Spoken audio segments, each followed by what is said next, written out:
Your Piggy Build Mode map is probably missing this one tip, which we will be talking about today in today's episode. Hello and welcome to Piggy Plus. If you are looking for some more tips in your Piggy Build Mode map, make sure that you subscribe and tap the bell to be notified when we upload or go live. Now, we are going to be talking about this one new tip that I've recently come across that I realize is not in many of your Piggy maps, and is something that should be incorporated, as many of your players and audiences will very much enjoy it, as well as your very own self.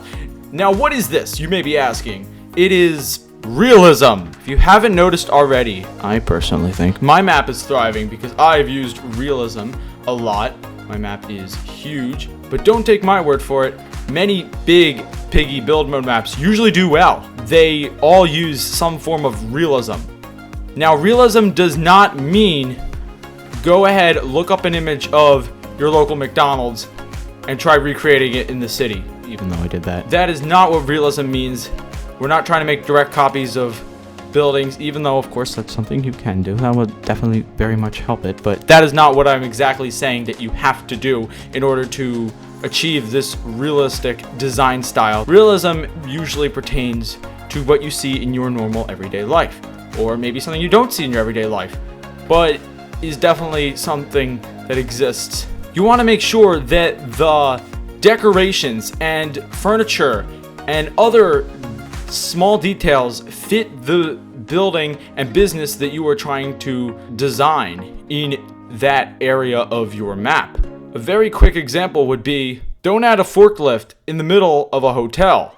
Another design that we have here. In many cities, we come across roads. The roads go down. There are many actual real-life reasons why they have that, other than to differentiate the road from the sidewalk, like I have in my map. In the real world, one of the reasons they have roads lower than the sidewalk is so that excess rainwater can go into the drains on the sides of the sidewalk here. Another way you can use it so that it'll make sense in your Piggy Build Mode map is you can use it as a divider and a boundary for where your cars, which are a nightmare to drive, they do not drive properly that well at all. To drive, they set the limits where they can drive. Unfortunately, these cars still can't drive onto the sidewalk or go from a lower surface to a higher surface without some form of ramp. Even then, the ramp isn't always that helpful. I've tried it before, it doesn't work that much. Now anyway, if you are building one of these big buildings, for instance, I had a hotel over there, and underneath that, it had a parking garage. Now, in a mall that we have right here, a lot of people attend this stuff. You could be simple and pull out your stretching block size and simply make a parking lot, or you could make a parking garage, an underground parking garage. You could also add a separate structure right next to it and build a parking garage.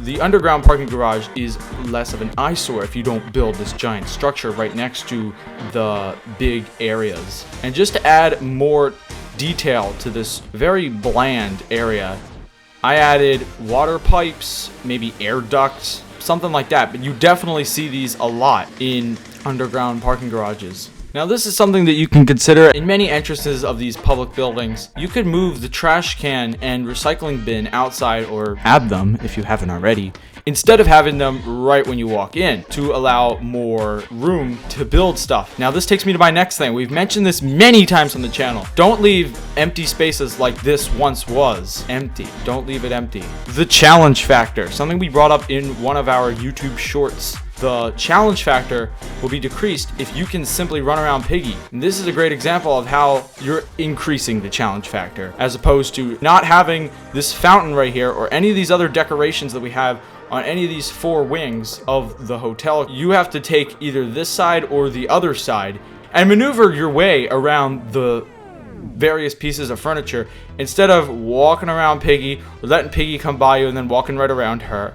Even though you probably could still pull some trick and get around Piggy through this smaller, more narrow area, it's much more of a challenge now. This is something also realistic. Since Minitoon implemented the new notes feature that we have, I have been using it all over my map, and I highly suggest you use it for many reasons. If you want to add in the storyline feature like it was initially intended to in the real Piggy game, go ahead and do that.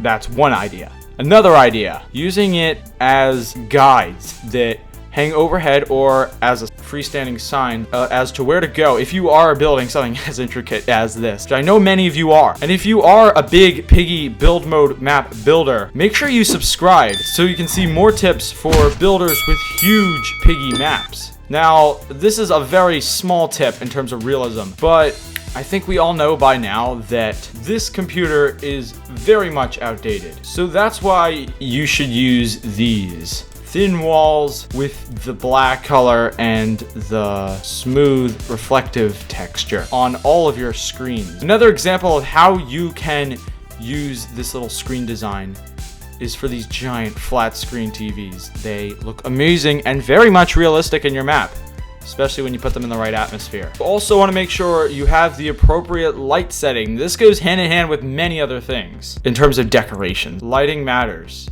You don't want to have some purple lights, and if you don't know how to do that, you can always use the RGB lights in an area like this. In fact, you may not even want to use these kind of dim texture. For instance, this works very well in restaurants. The dim lighting that we have here really sets the mood and is easy on the eye. And you can definitely refer to many different restaurants for examples to portray such an idea like this. But when you go into a kitchen, which is going through renovation right now, you want to have brighter lights. Now this, of course, is a different area, but you want to have the more white lights they need to be able to see clearly. Now, I can't believe I'm saying this, but if you are building a multi-story building, you have to remember, and I know Lego sets do this, and I've seen this in a few maps, you want to have some form of accessibility to get to each of these floors and back down. I remember back in the day in this map, this elevator, not many people wanted to use it because it was very hard to climb up if you weren't a certain size character or whatnot. And so many people didn't want to use that. And they were wondering, okay, how am I going to get up to these other hotel rooms? So what I did, and you can refer to this video right here, the card is up in the top right corner. I added a staircase. Now, of course, this whole layout was different. It was just a staircase in this room.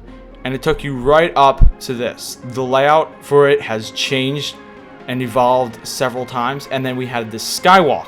Very unique way of getting into it, also incorporating realism. And then of course I have several different methods of staircase and accessibility within the structure itself. Now this is more of a design tip, but heading on into your pools. I know many of you have built pools in your map. There are many methods at getting into it. There's no right, there's no wrong. These are just tips. But this is build mode, right? And we want to be as interactive as we can.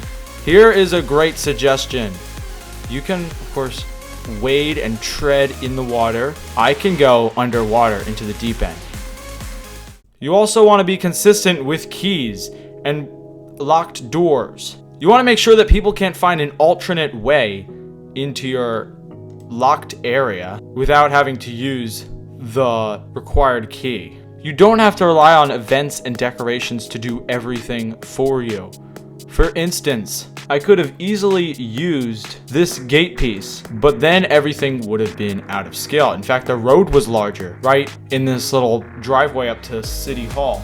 So I relied on blocks instead. A lot of examples actually are in the mall.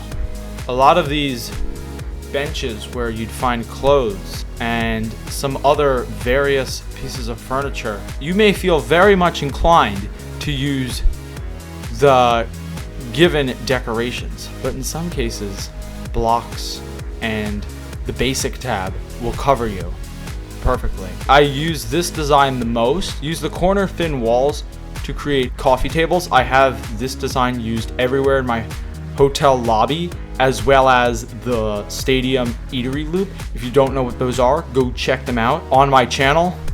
You also don't want to leave your structures bland. There are so many different designs that you can use to make a blank boxy structure in your map. Have all these decorations. You also want to be very consistent with streetlights and sidewalks. Very simple, very basic, but easily forgotten and overlooked. If you're in the middle of building a huge Piggy map, or you are planning on building a Piggy map that's very large, or you are planning to build a city, go check out this playlist before you do that, as you will learn myriads of new tips relating to building a large piggy city like this one. But before you do that, make sure you tap this Piggy Plus red circle right here and press the subscribe button so that you can gain more knowledge on how to build a Piggy Build Mode map while also feeling inspired and taking inspiration. I will see you in the next episode, and as always, comment for more content.